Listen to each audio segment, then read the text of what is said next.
change things a little bit because we're all sort of so stuck in one place. A lot of times I commute from my kitchen to my bedroom, which is my office, to my kitchen to eat, to my bedroom to my office, and occasionally get to go swimming. But um, I would say I enjoy day better just because I always think of that as the time you're doing a lot of things. But when you asked the question, I reflected on night, which is so peaceful and comforting and restorative that I sort of value it more now that you've asked the question.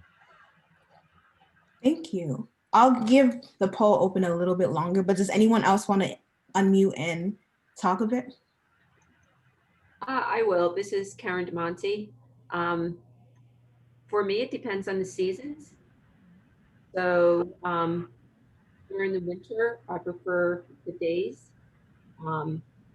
During the summer, I like the nights, primarily because um, we spend time down at the beach at a campground and we have nighttime fires, and there's just a lot of activity with family um, that happens in the evening time versus during the daytime.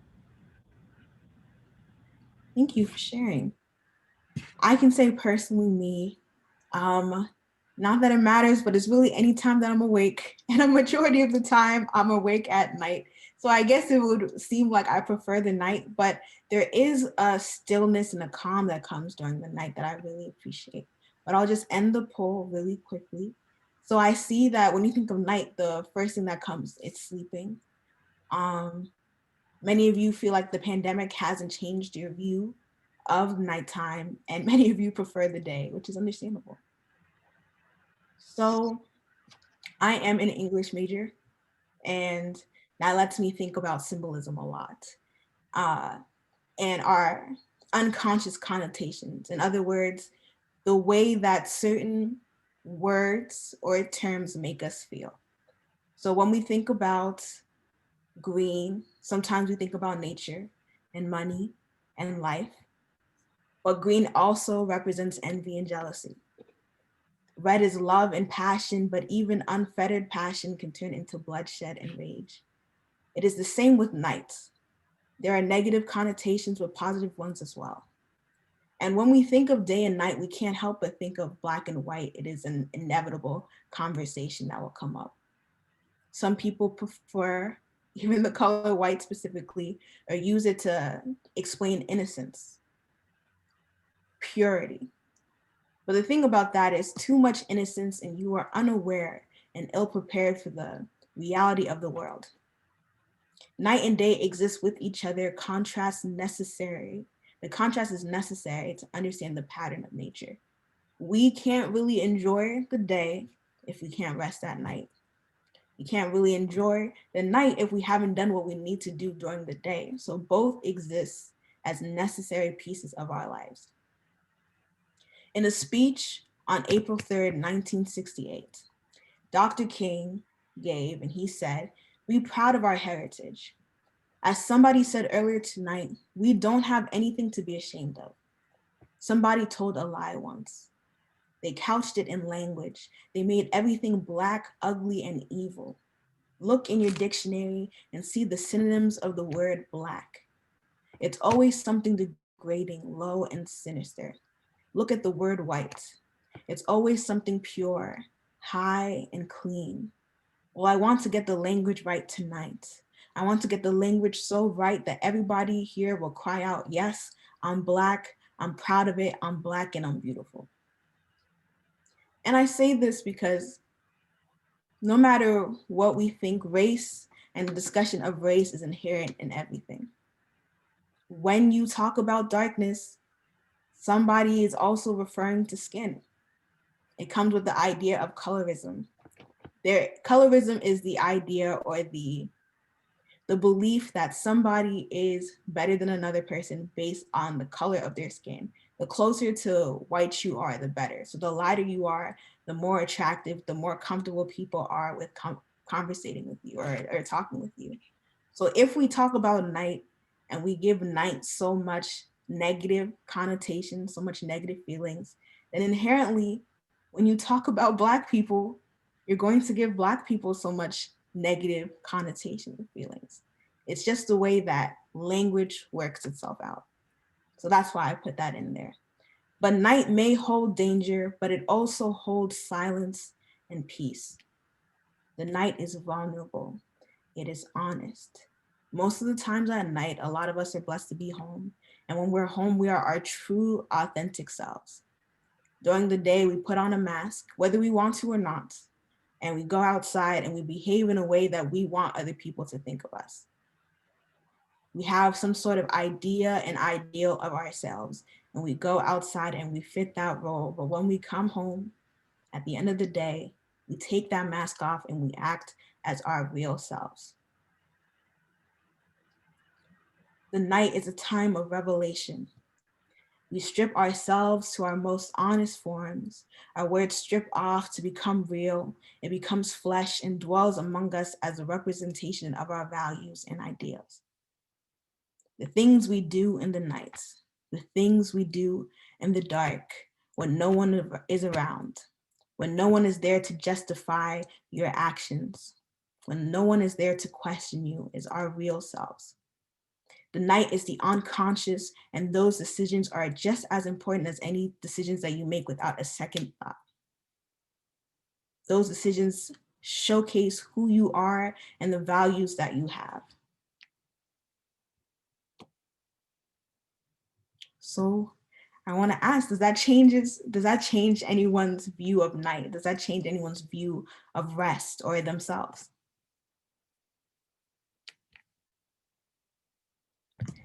None. It's interesting when you were talking about night and I put on it like the night sky is so beautiful and clear with stars and the peacefulness of night, except for when you have the white light from the street and the buildings. It disrupts the calmness and the beauty of the night. And I just kind of thought that was ironic when you were describing black and white and all of that, when you think about that. Thank you.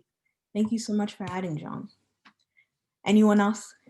I want to make this as conversational as possible, you know? Hi, everyone. I'm Daylise Williams. Nana, your thought about night and home was a new association for me, something I want to try and keep imagining. But it resonated because I thought, yeah, night is the time when you expect to be home, or when many people expect to be home, when many people hope and expect to be safe. So those are just the beginnings of thoughts. And so I appreciate that connection, that provocative connection. Thank you so much. Thank you. As I said before, night is comfort. It's this time that you spend inside of your home. Usually, like throughout this pandemic, we've learned to explore home a lot more. But as you know, we are in a pandemic, and there are a lot of essential workers who have to work throughout the night, throughout the day, all hours, that their perceptions of night and day are obviously much different. Night is rest to us, but to a lot of essential workers, a lot of nurses and doctors who are in the hospital, night doesn't hold the same peace when there are people dying right next to them. And I just want to bring that in mind today too. Like, this pandemic has personally changed the way that I think about night and day because of so many activities that can happen. But it's also made me think about the respect that we give essential workers in the day and the way that we disregard that respect during the night. In the day, some people can wear masks, they go outside, but at night, what are you doing? Are you still staying home? A lot of people like to have parties still. A lot of people still like to get together, go to bars, not really socially distance. And it makes me think, and it's made me think a lot about the ways that we show respect and we say thank you to our essential workers, but are we really thanking them with our actions? It's one thing to speak and say thank you, but do our actions really say thank you when we're constantly putting ourselves and other people in danger during this pandemic? And I say this because essential workers, they are doctors, they are nurses, they're also firefighters. Essential workers are also sanitation workers who put themselves in dangerous positions with dangerous chemicals to make our environment clean. And one thing that I think is very interesting is the fact that we've been home for so long that pollution has literally gone down with us being in our homes. The world has been a cleaner place just because we've stayed inside. And I think that says a lot about how we live today and how we live in the moment.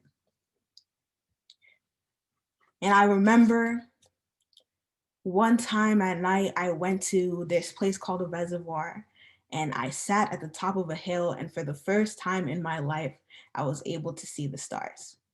I saw the Little Dipper. I saw a bunch of stars that weren't airplanes for the first time, and it was awe-striking for me. And I remember the days where the smog is way too thick to see the stars, and I throw my wishes upon airplane taillights, and I wonder who will listen to them now.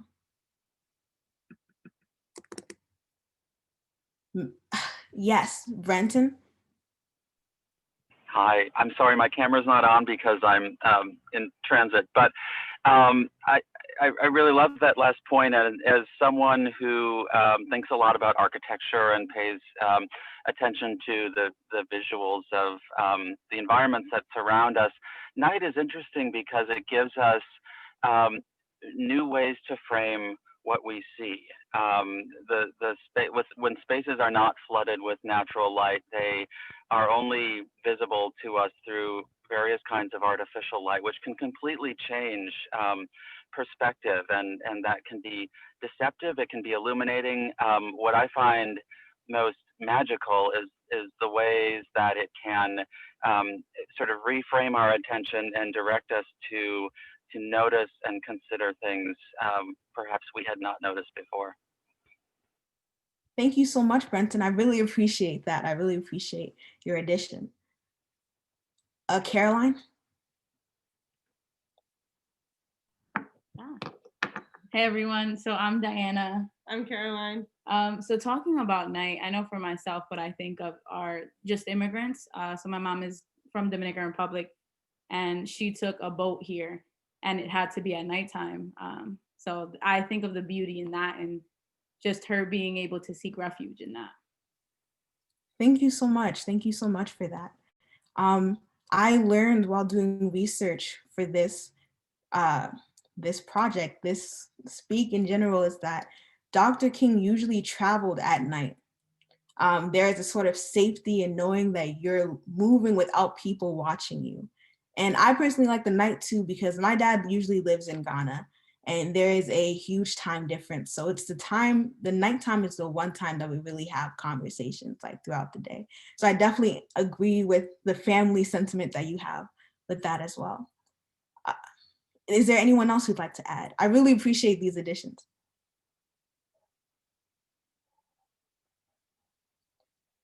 All right, you're saving it for later. I'm ready to hear what you're cooking up. But as many of you may know, Dr. King was one of the, people think of him as one of the founders for the environmental justice movement. Have you heard of the term environmental justice before? You can like raise your hand, thumbs up if your camera is off.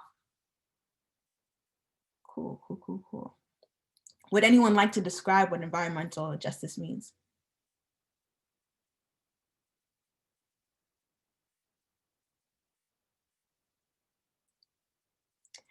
All righty, that's okay. Environmental justice sits on the principle that regardless of the status that you have as you're born, regardless of whether you're Black or white, woman or man, rich or poor, that you deserve to live a safe and healthy life. It works on that foundation.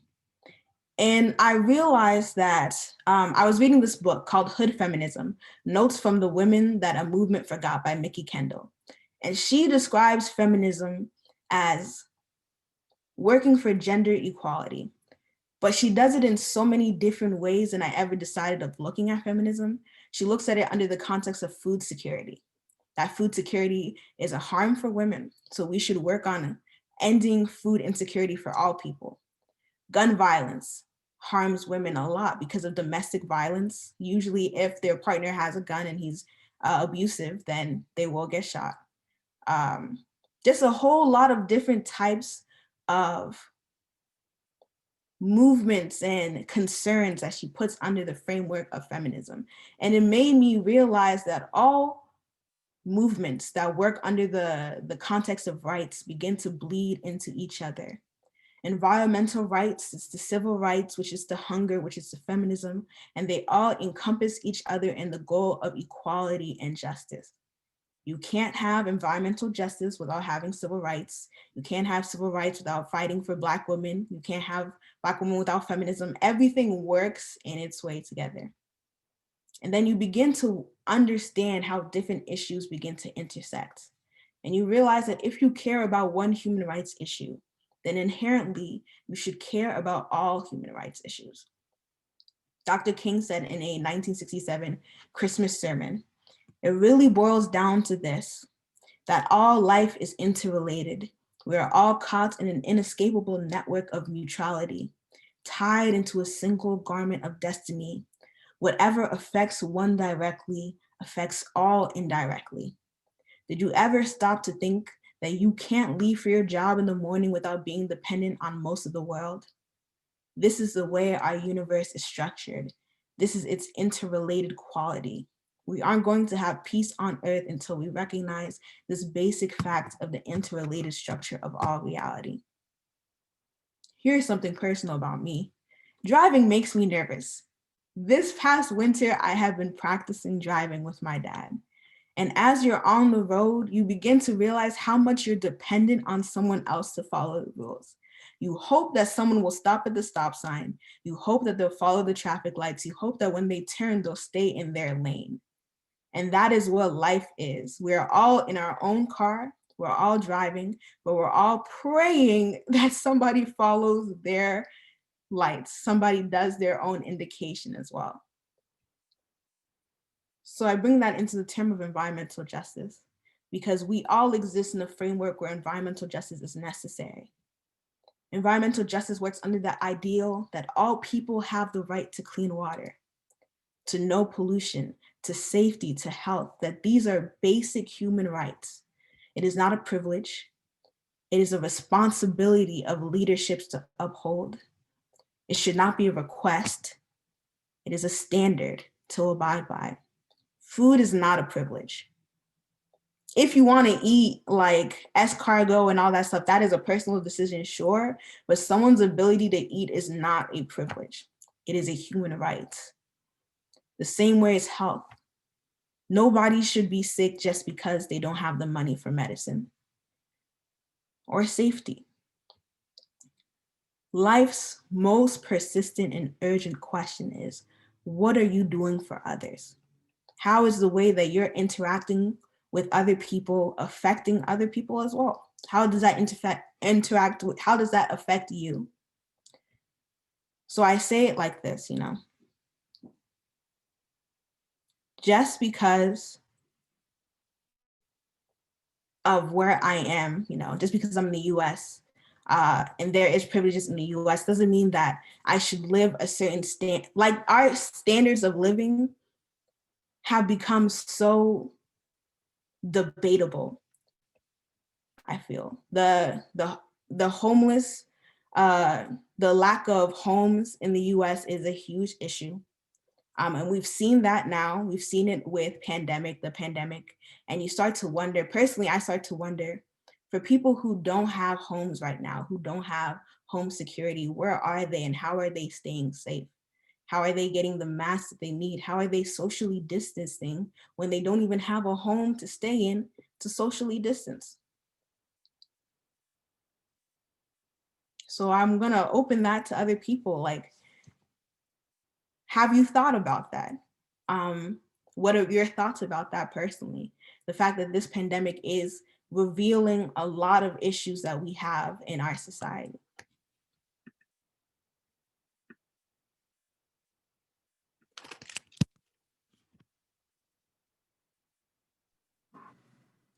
So Say something. Yes, Miss Phoebe. Now, I was going to say it's interesting what you're talking about now, because in a sense, I have a problem. I guess maybe age or having been African American for so many decades, I have a problem with distinguishing day and night, because a lot of times for African Americans, day has been night. So it's kind of how you look at it, and what you know about yourself, what you think about yourself, um, what you know about your history, who you really are. Nobody else can define your days and nights with you. But I think this America, because of Trump,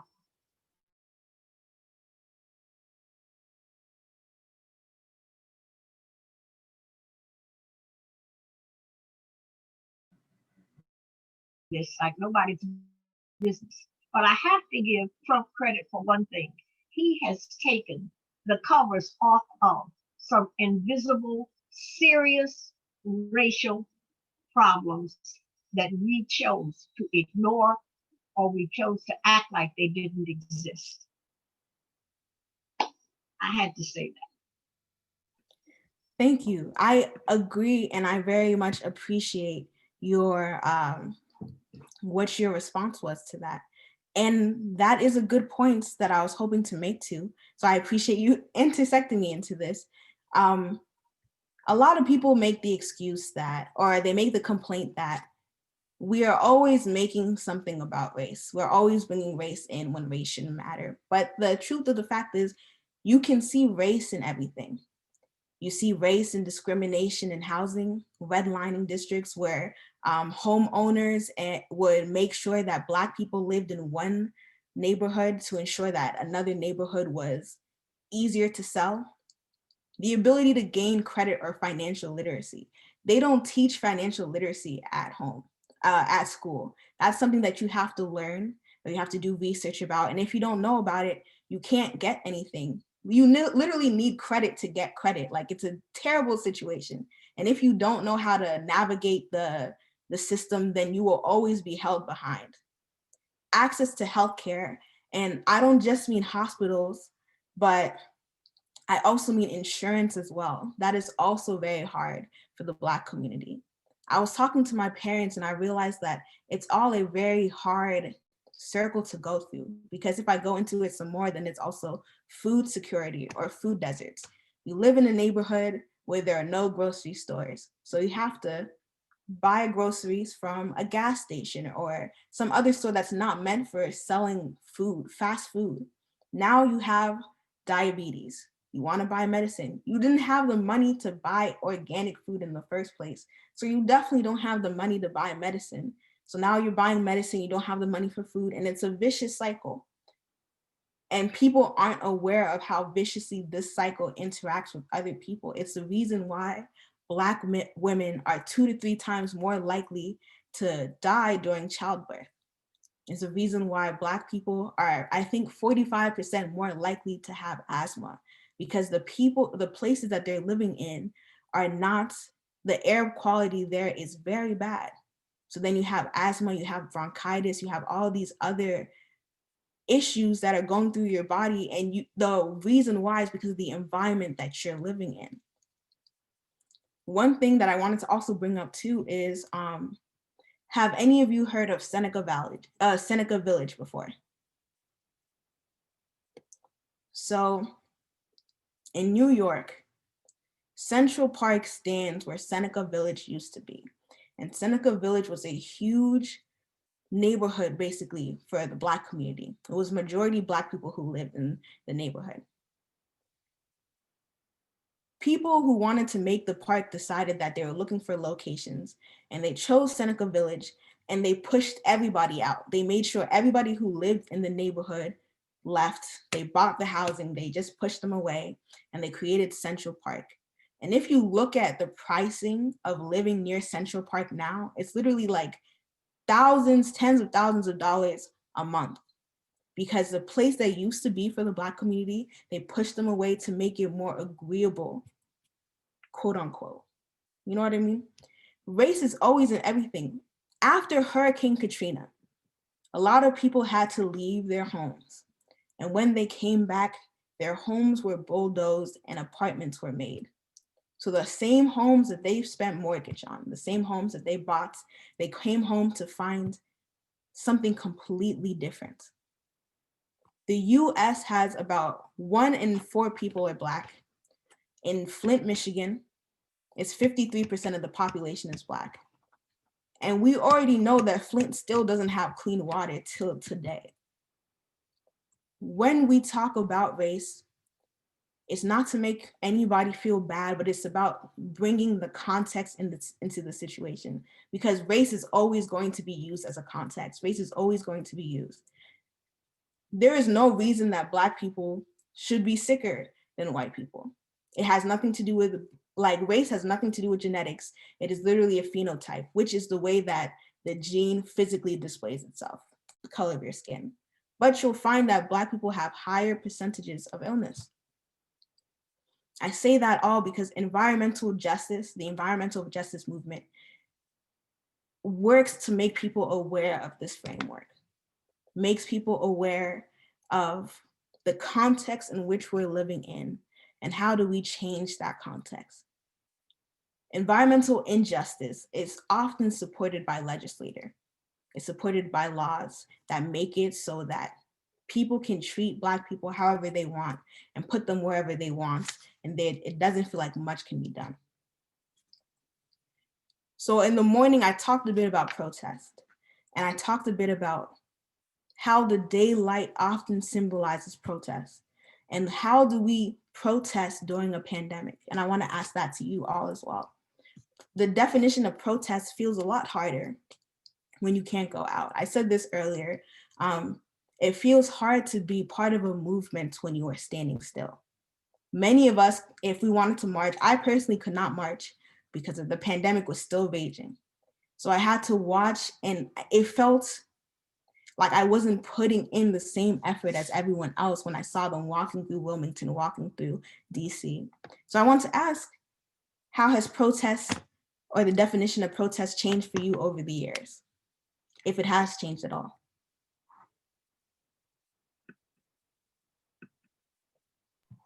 Go ahead, Joan.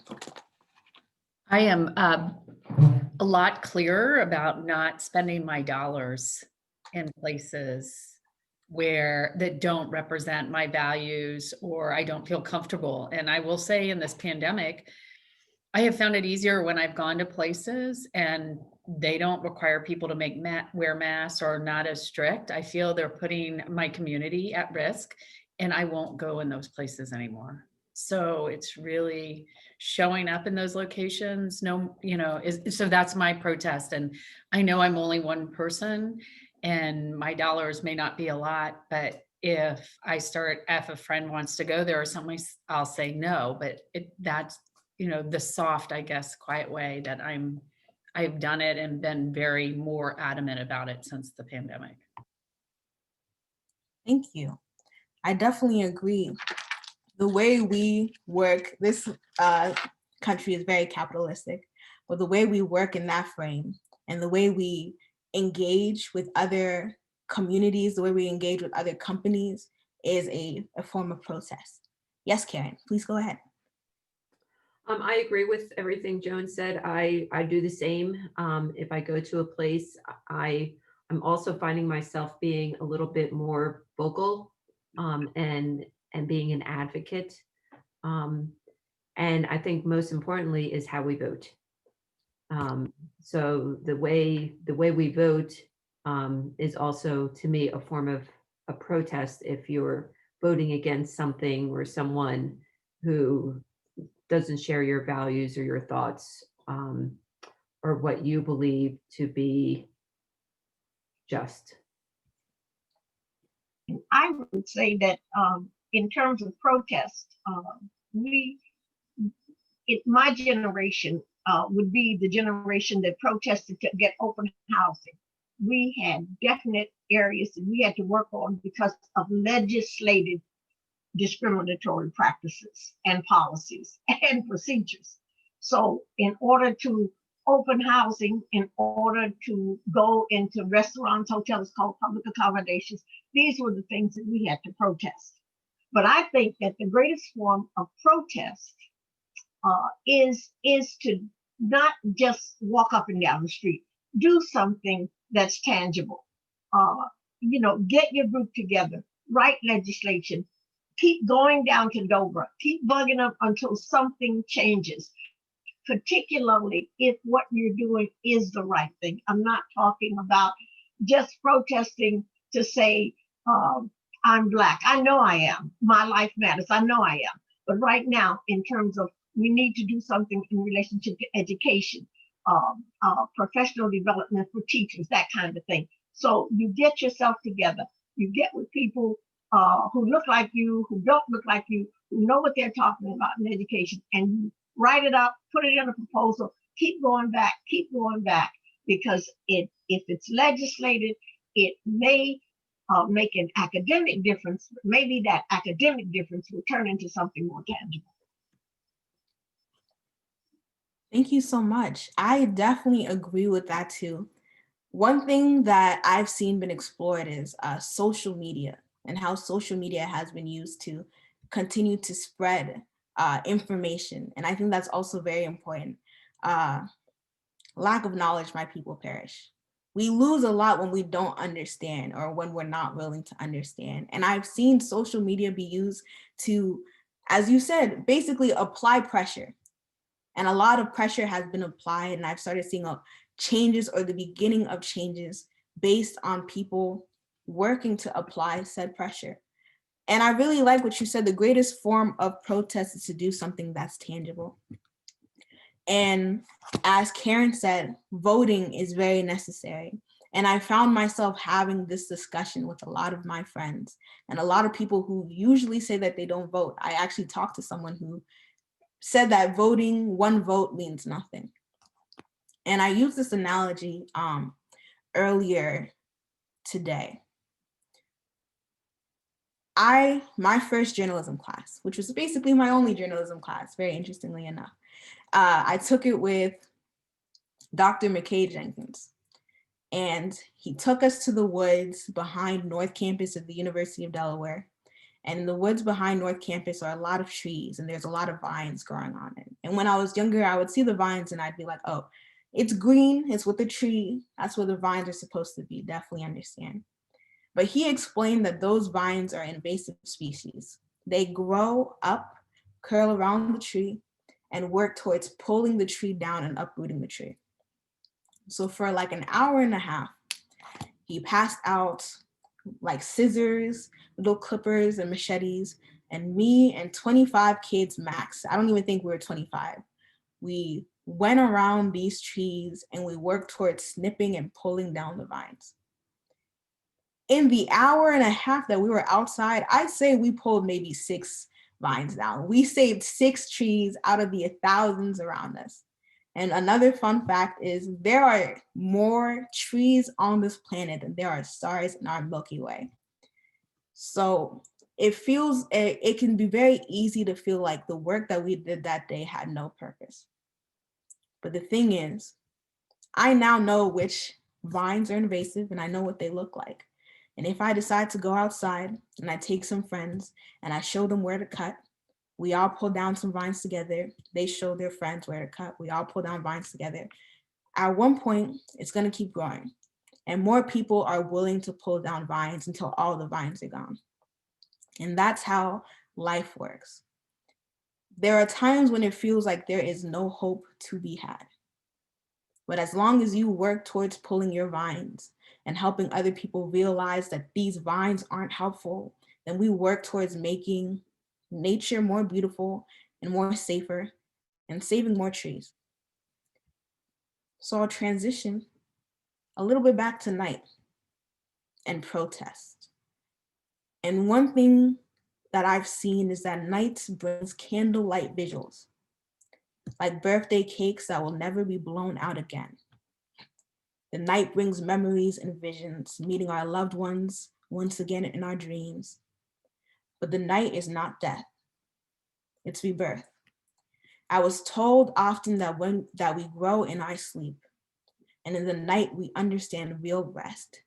We close our eyes and we travel through time. As I said earlier, it was during the nighttime that Dr. King traveled, a pillar of fire burning in his chest. Night is a place for rest, but it is also a place of movement.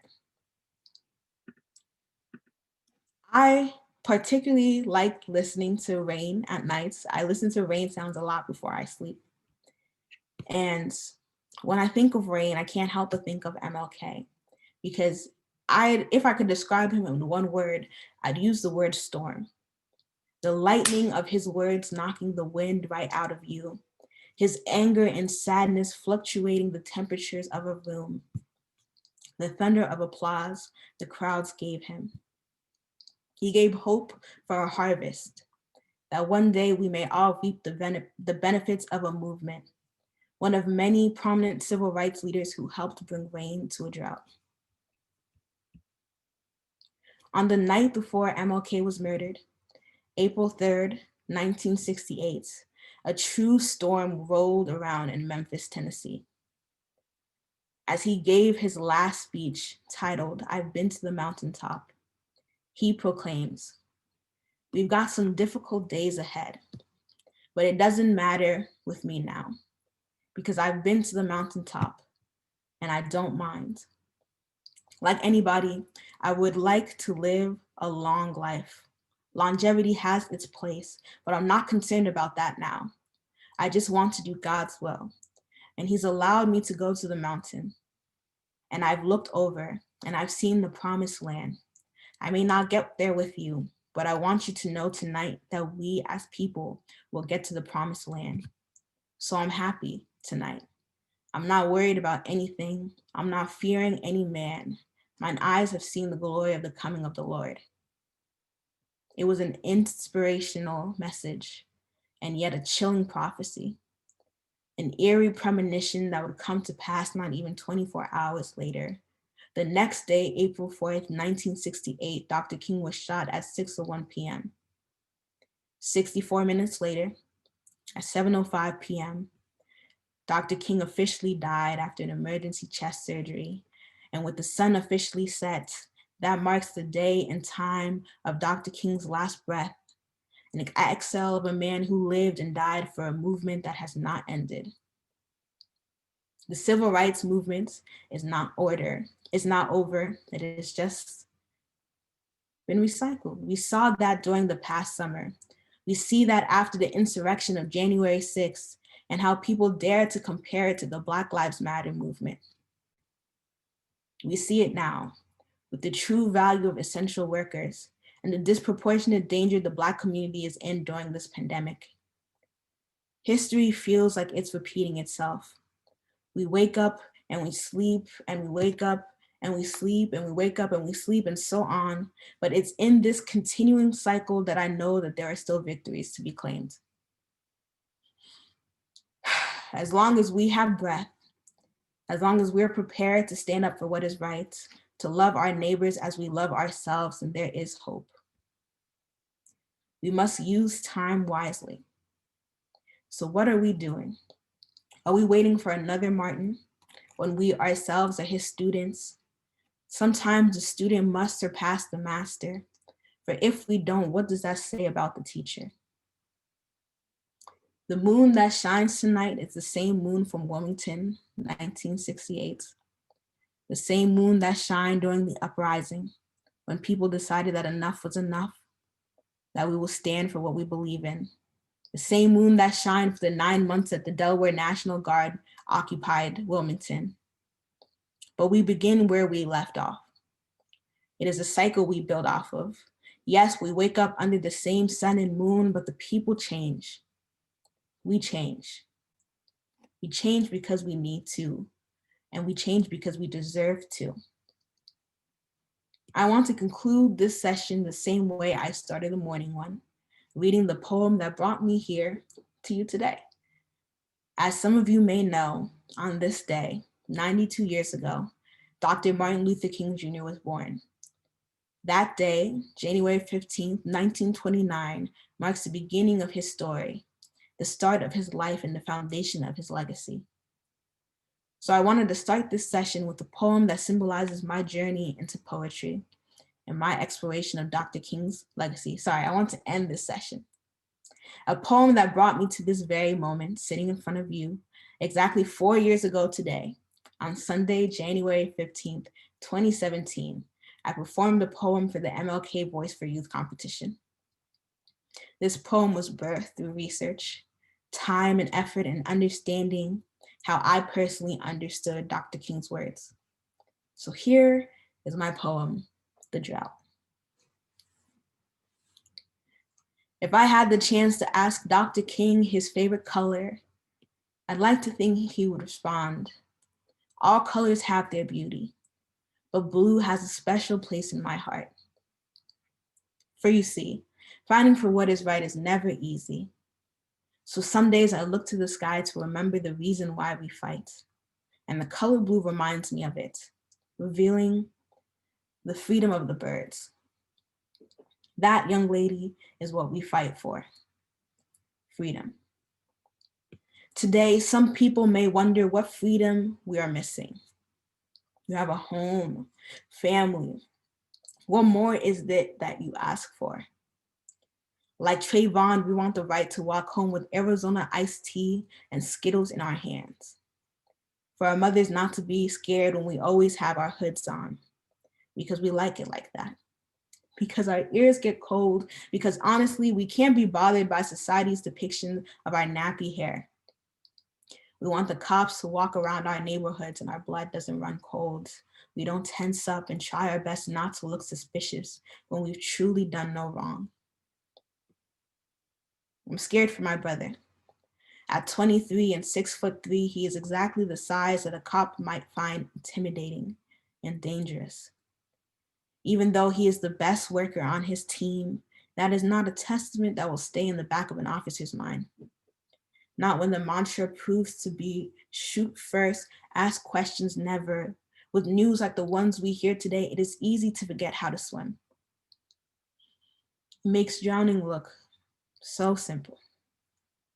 I'm terrified he'll be at the wrong place at the wrong time, the wrong place at the right time, the right place at the wrong time, because we know those are all possibilities, and regardless of how you do the math, it still equates as wrong.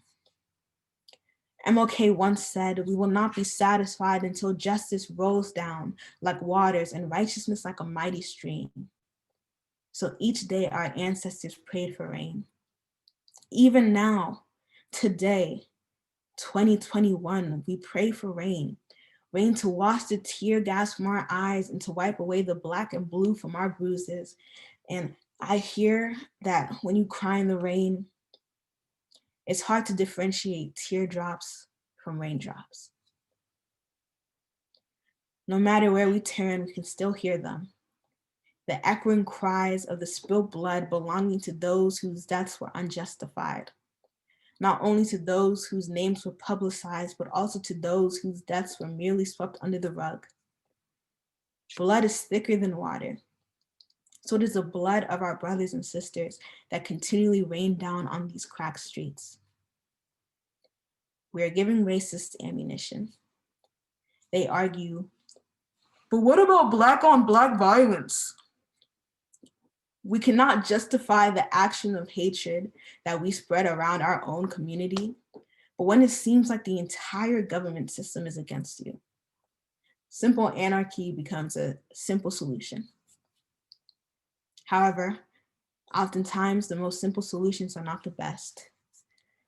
My mother used to tell me, if you give everyone a piece of your mind, what will you have left for yourself? Ephesians 6 verse 12 begins with, "For we are not fighting against flesh and blood enemies, but look at how fast we've made this about race. How fast we need to make this about race. Are we not all human? Do we not all bleed red? We have created barriers to push out those who do not look or act like us, and we've allowed others to do the same." But Dr. King taught us to break barriers. There are times in life when you must raise your hands and your voice. MLK announced, we must build dikes of courage to hold back the flood of fear. Our hands were not made for destroying, but creating, leaving behind signs of life. I have learned to press my fingertips to the bathroom mirror each morning to prove my existence. Dr. King taught us to make imprints, to leave our fingerprints on this world. Our mouths were not made to shout curses, but to breathe words of life. Molded by godly hands with godly intentions, we are all created for a purpose. MLK encouraged, we must accept finite disappointment, but never lose infinite hope. So this morning, I prayed for rain. Not to hide tears, because tears are a sign of humanity. It shows people you are grieving, that you too can exhibit emotions that we deem are only fit for humans. And isn't that what we want to show them? That we too are humans, that we too bleed when stabbed, when shot, when sliced with words of hate, and backhanded with lack of compassion. So I pray for rain. Rain to water the souls of the generations present and later to come. Rain to soften the soils of their hearts, to accept seeds of love. I want to sit down with my children and say, your mommy was an immigrant. And like how my parents taught me, I will teach you to love the curls on your head, the melanin of your skin, and the history of those who lived before you, who struggled and suffered and cried and prayed every night to survive and bled and died so you can live the way you do now. MLK once humbly explained, we are not makers of history, we are made by history. I will show my children their mold. Created by sun-kissed hands, worn palms and bloodied fingernails, and formed with the determination and the inspiration of broken bodies and broken spirits. Yet there is a hidden beauty in broken. James 5 verse 18. Then he prayed again, this time that it would rain, and down it poured, and the grass turned green and the gardens began to grow again. I hope it rains tonight. Thank you.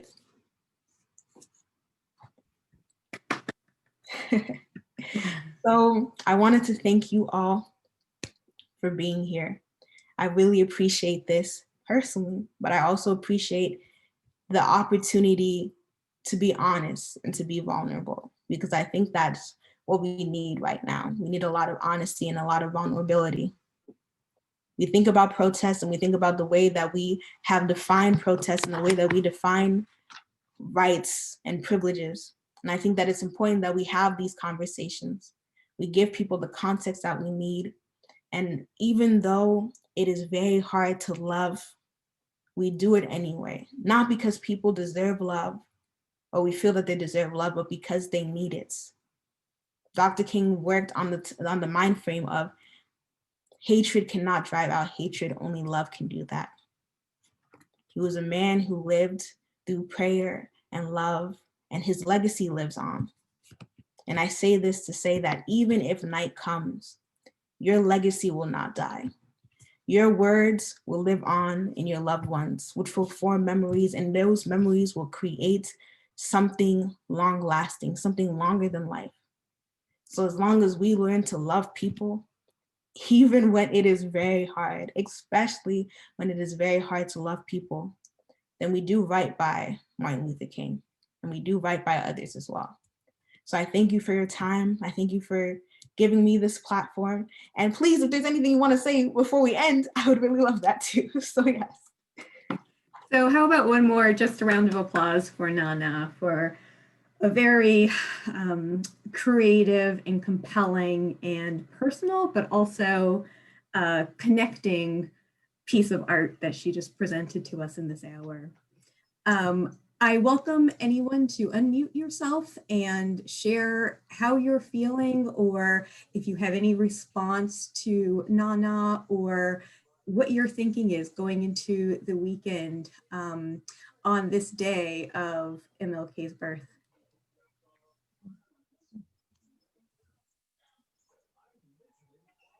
think that I just want to thank you, Steph, for bringing Nana to us. That's one thing. And everybody, of course, that listened. But I also want to apologize to Nana for her having to even think like this as such a young person. These should not be your thoughts. Your thoughts should be playground. Your thoughts should be Disneyland. I'm sorry. We tried, but we didn't get there. But you will. That's for sure. Miss Phoebe, I've known you for several years. I don't know, just to hype her up really quickly. The day that I gave my speech, I think it was the semifinals, she was my semifinalist judge. She was one of the first people to ever hear my poem. Fun fact, I lost my voice that day. So I stood like a foot away from her as I gave her my speech. And her reaction towards my speech is one reason why I keep wanting to give it. It was the most kindest, the most honest, and most vulnerable response that I've ever seen somebody give for a poem. And what your generation did, you started the framework so my generation can live behind Black Lives Matter. And you've created something for us to continue to push back. So there is no apology, because without you and all the things that you have done for us, Black Lives Matter would be even harder to share. So I thank you, because you are a living testimony of what we need to do. And I really appreciate you. Well said. This is Karen. One thing that I'd like to add is for somebody who is white and privileged, getting out of our comfort zones and really truly recognizing Black Lives Matter and what's been happening in the world, and speaking up and doing our part, doing what we can to right the wrongs of the past. I don't know if you can see over my shoulder, my father was a state policeman in New Jersey. He was part of the Newark riots from the 60s and 70s. Newark, New Jersey, not Newark, Delaware, Newark, New Jersey. So that's the baggage that I carry around with me, is the side that he was on, and reconciling the man I know as my father versus the man that he had to be because of his job. And just sharing those stories and getting out of our comfort zone and being willing to admit and rectify that wrongs were had and people were hurt, and we need to admit to that and work through that, and do what we can to support the Black Lives Matter movement as white privileged people. Thank you so much for that, Karen. I wanted to add something to that just really quickly. I appreciate the honesty and the vulnerability that you bring, especially the aspect of we learn and we adapt. One thing that I've heard from a lot of people is, and I said this earlier this morning, you can't teach an old dog new tricks.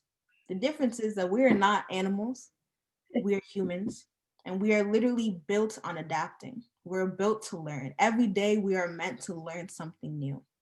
So I say that to say that we must be willing to learn the same way that people must be willing to teach. And not everybody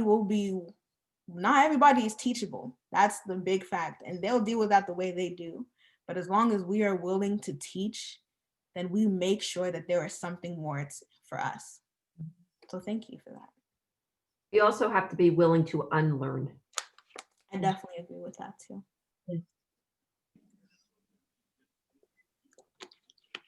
I don't know if we need to raise our hand or not, but no, please go for it. I just wanted to second to express gratitude in two directions. Stephanie, thank you for introducing me to this organization and this group. I'm really excited to do more work with you guys in the future, and I'm so happy to have the opportunity to be here tonight. And then second, I want to second the gratitude that Nana just showed for Bibi. As a biracial couple, your generation is the reason that we can be here today. So thank you. And thank you everyone for being here tonight. Yeah. And as Nikki Giovanni said in my poem, if they kill me, it won't stop the revolution. And so, yeah. Wonderful. Thank you so much, all of you, for joining us this evening. It was a real pleasure to have you. And thank you so much, Nana, for just your inspiring words as we head into this weekend. You will receive a follow-up email from us with an evaluation for this program. We would love your feedback. And I will also be contacting one lucky attendee today to receive a one-year DHS membership for joining us this evening. So you will be hearing from us. I do hope that you'll come back for more programs. Our next program will be on January 29th, and we are going to continue on this theme of environment, the power of place, and what does it mean to be in this place, surrounded in this environment at this moment. And I want to thank Nana for really drawing out that theme in her presentation this evening by connecting us tonight. Thank you all. Please continue to stay healthy. And we hope to see you again soon, and have a wonderful evening and a great weekend. Thank you so much, everyone. You did a very nice job.